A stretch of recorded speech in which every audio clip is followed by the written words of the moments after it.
12 millimeter 6-point wrench is what you need to get it out. No exceptions. These are the tools I needed to use. 3/8, little extension, 14, and I used a 12, 1/4 inch with a long 12. Some picks for dealing with the clips. Needle nose, used those to hold the plug. I used those to hold the plug to get the metal wire out of it, and to pull out the broken tip from the old knock sensor. Most important tool is a 12 millimeter 6-point wrench.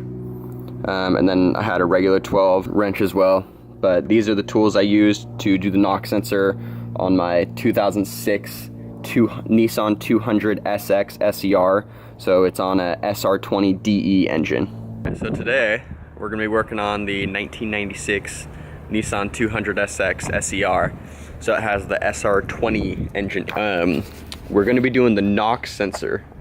So I'm getting a code for the knock sensor so it won't pass smog. This is what a knock sensor, or the knock sensor for this, looks like. So it's just a straight through bolt straight to the block. Then the wire, just a single signal wire, goes to 2. It's grounded out. It's located on the back of the engine block. So this is an SR20, it's a front wheel drive car, so it's mounted transversely, I think. I don't know if that's the right word. So it is back under the intake manifold, near like cylinder 3. So we're gonna get to it from the bottom. I'll show you guys from underneath what she's looking like. All right, so now we're under the car. This is the header, coming to the mid pipe, going back to the cat. So we got oil pan here, transmission here, CV extended. So the knock sensor, so there's your knock sensor. That's under the intake manifold on the back side of the engine, like I was showing from up top. Single, you can see it right there. All right, so turns out it's hard to get to. I need to go to the store and get like a 6-point, really high quality wrench, because you can't get sockets on there, and then the wrenches I have are 12 or just like not the best on the ends, quality wise. So time to leave the Nissan jacked up and take the Porsche to the store. All right, so finally got the knock sensor out of the Nissan. 12 millimeter 6-point combo wrench, or wrench, is what is needed. 12 point, absolutely useless, garbage. 6-point, the only way that I got it out. You can only get a wrench on it. The 12-point was starting to strip it, as you can see. So I pulled off before that, and I had a 6-point like brake line wrench, like I forget what they're called, where they're like slightly closed at the end. That wasn't working. That was stripping it too. So I boarded, and I had to order one of these like custom from a local place.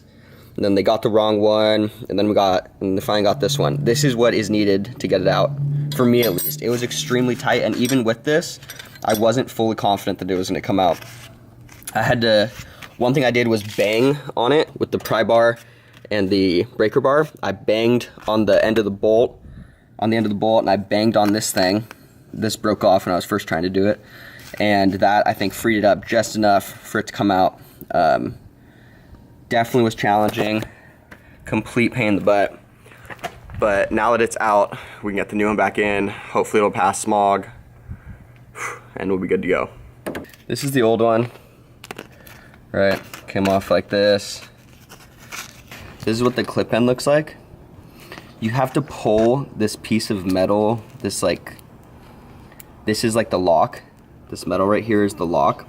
So you have to pull that out with like a pick. Yeah, pull it back and then pull it out, right, to get it off. And then to get it in, you have to put that back on, and that is pretty challenging and difficult. That's what the new one looks like in there. It goes locking washer, the sensor, then the bolt. That's kind of hard to get in there because you can see that tube right above it is like super close. It is enough room, but it's kind of annoying. And then you get the plug back on there, right? And then you have to get that little metal clip that I was just showing you back on there, and that, it doesn't seem very difficult, but there's a lot of little crap that makes it super hard. And it's kind of just a test of mental willpower But once you get it, you know, that's what it looks like. All put back in there together. There's only one lead going to it. So now I need to bolt back up this bracket, which if I didn't show y'all, you have to remove. So there's this bracket right here. So there's 2 bolts that go through here, and then you follow the bracket up, and there's 2 like little nuts that go on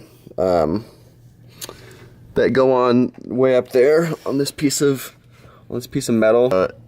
In the center of the screen, that's like a stud just sticking out. So this bracket, this piece of metal, slides over that stud, and then you put on these little nuts. So each side has 2 little nuts, 2 studs, and then the 2 bolts go on the bottom. So you have to remove, or that makes it way easier removing that. So it's pretty much got to be done. All right, now I'm just gonna put it back together, and then we're gonna be all done here.